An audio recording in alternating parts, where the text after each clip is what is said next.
Hey everyone, today we're exploring how ancient wisdom can help us find balance in our extreme modern world. From the yin-yang philosophy of China, to Buddha's middle way, to the biblical wisdom of Ecclesiastes, these timeless teachings offer practical solutions to our burnout culture. If you're tired of swinging between extremes, stick around to discover how some of the ancient teachings of old can help you find balance.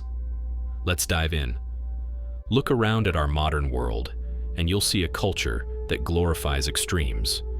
We celebrate the entrepreneur who works 100-hour weeks, destroying their health in pursuit of success.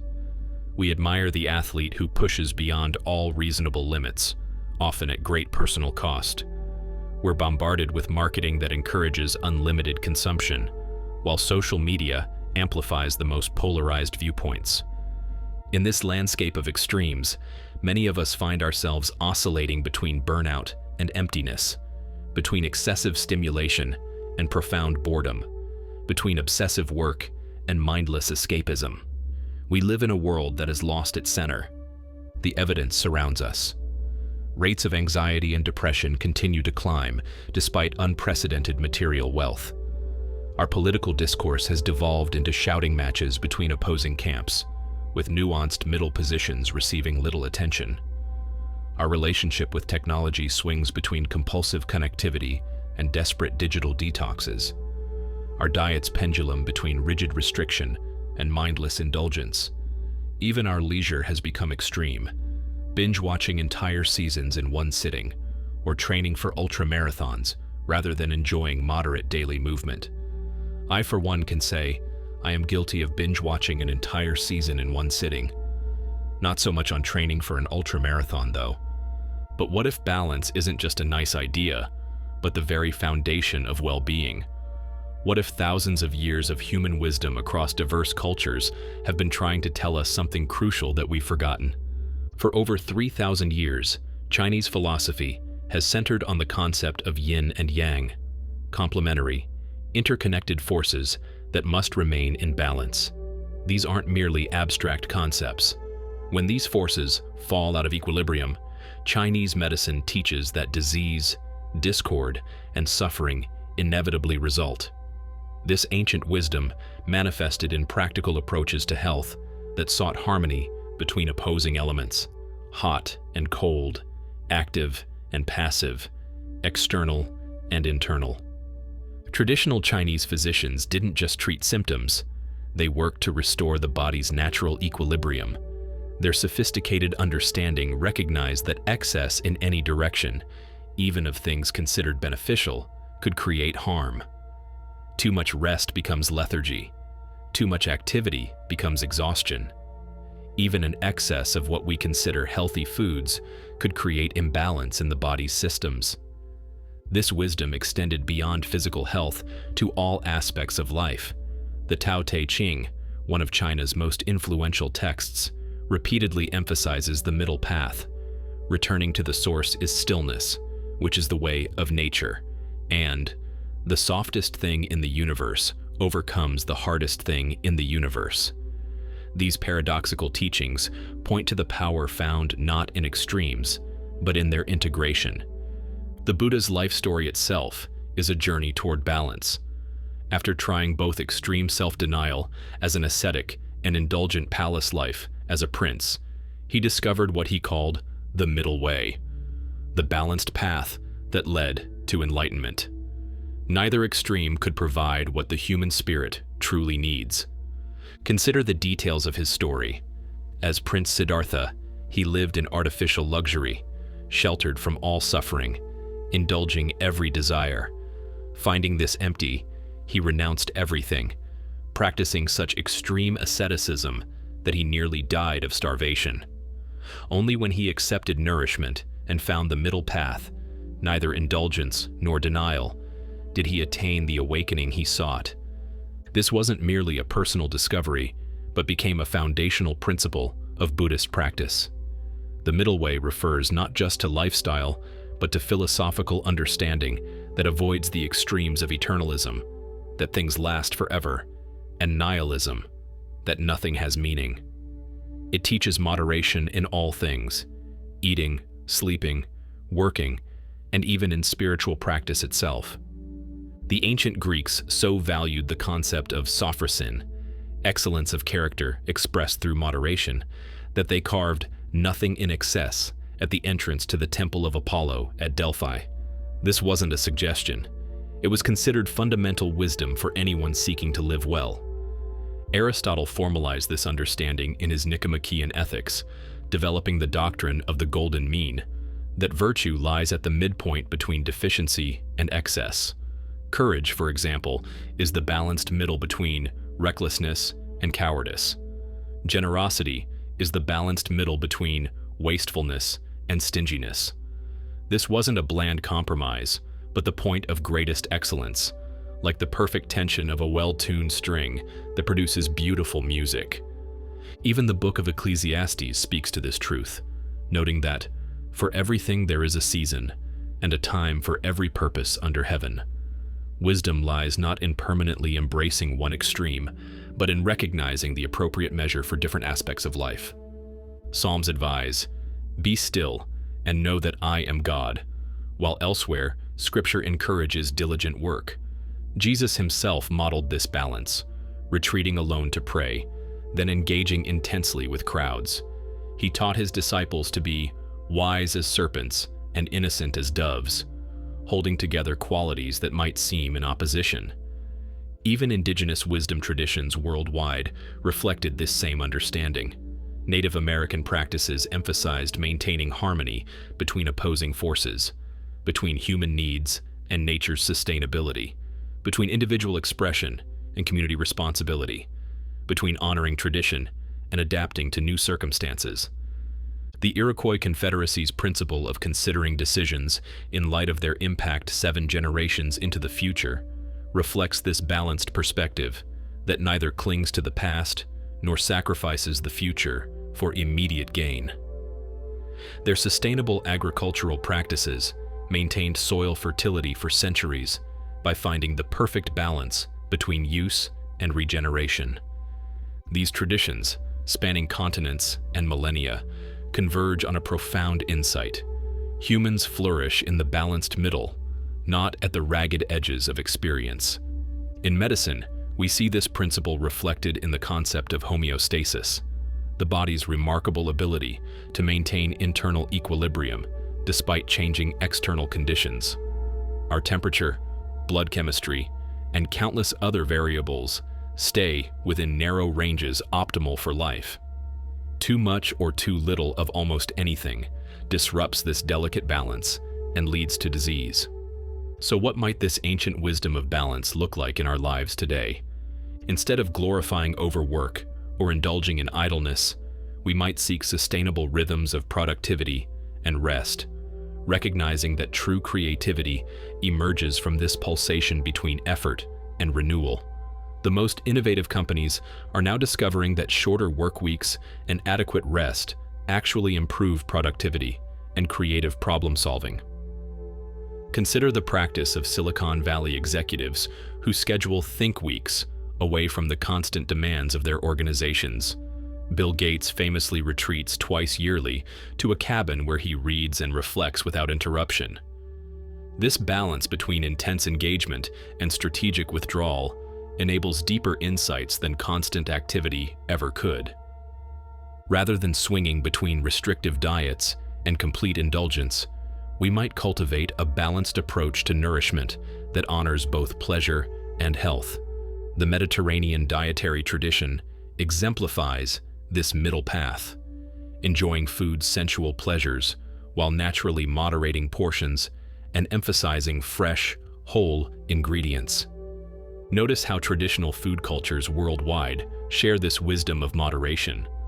French cuisine celebrates quality over quantity. Japanese traditions emphasize variety and presentation rather than volume. These approaches foster enjoyment without excess, appreciating food's pleasures without being controlled by them. In place of our politically polarized discourse, we might develop the capacity to hold complexity, to see validity in diverse perspectives without abandoning our own values. The greatest leaders and thinkers throughout history have had this capacity to integrate seemingly opposing viewpoints into more comprehensive understanding. Abraham Lincoln famously created a team of rivals in his cabinet, including political opponents who brought different perspectives to critical national decisions. Nelson Mandela brought together former enemies to build a new South Africa. Both understood that wisdom emerges not from ideological purity, but from the creative tension between differing viewpoints. Rather than endless consumption or austere minimalism, we might seek sufficiency, having enough without excess, finding contentment in the middle path. Studies consistently show that beyond meeting basic needs, additional material possessions contribute surprisingly little to happiness. The wisdom traditions have always known what research now confirms, that meaningful relationships, purpose, and balanced living create more lasting satisfaction than accumulation. The Stoic philosopher Epictetus captured this when he wrote, "Everything in excess is opposed to nature." Our modern obsession with maximizing and optimizing everything, from productivity to pleasure, often backfires, creating lives that feel unbalanced and ultimately unsustainable. We can look no further than our relationship with technology. Neither uncritical embrace nor complete rejection serves us well. The middle path recognizes technology's benefits while establishing boundaries that preserve our humanity. Perhaps disconnecting from meals and before bedtime, creating tech-free zones in our homes, or practicing regular digital Sabbaths. In relationships, too, balance proves essential.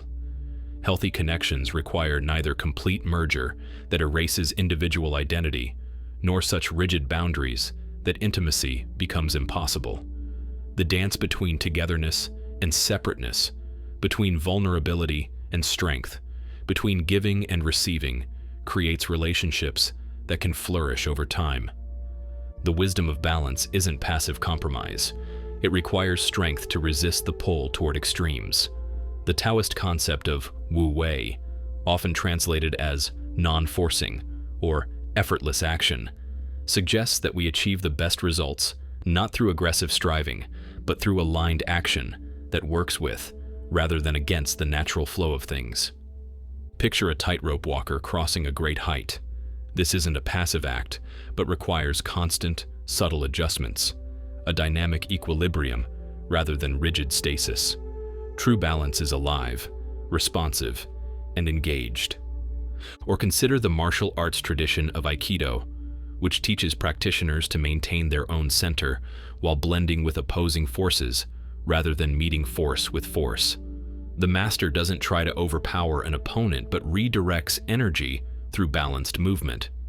This principle extends beyond physical confrontation to all of life's challenges, finding harmony rather than escalating opposition.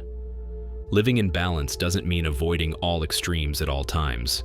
There are moments when intense focus, passionate commitment, or strong stands become necessary. The wisdom lies in recognizing when such intensity serves life, and when it becomes destructive, and in returning to center when the moment for intensity has passed. Elite athletes understand this principle well. Their training includes both intense exertion and dedicated recovery. They know that growth happens not during the workout itself, but in the rest period that follows, and that without this rhythm of stress and recovery, their performance would decline rather than improve.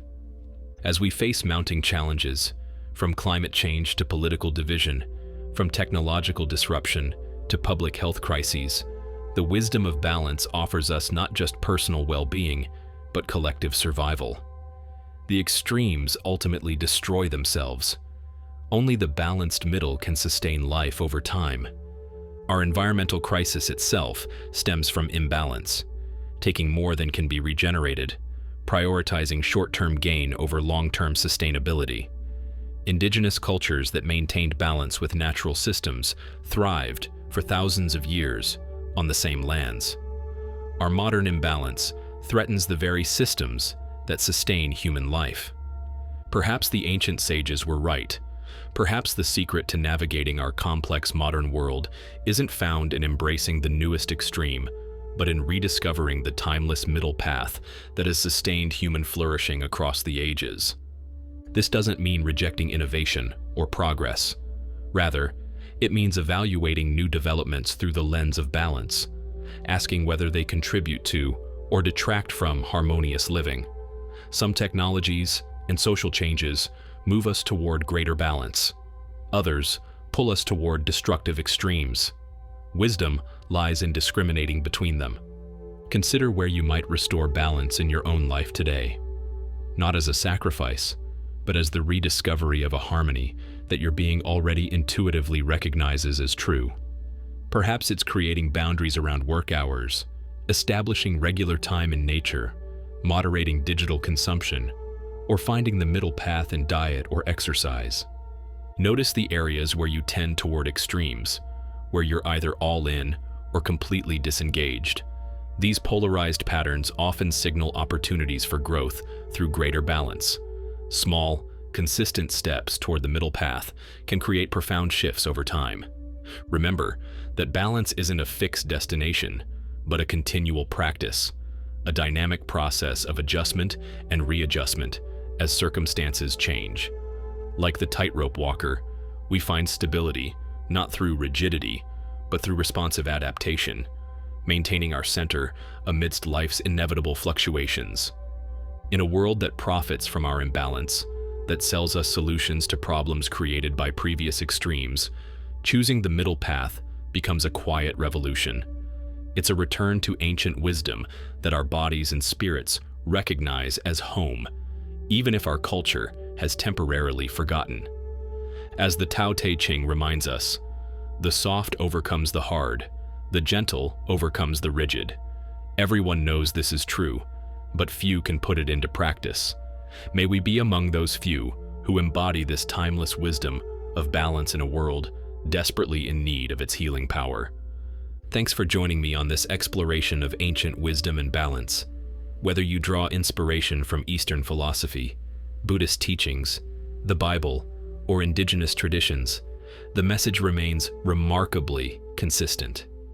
True fulfillment comes not from extremes, but from finding your center. Consider where you might restore balance in your own life today, not as a sacrifice, but as a rediscovery of harmony that your spirit already recognizes as true. If you found value in this reflection, please like, subscribe, and share with someone who might need this message. Until next time.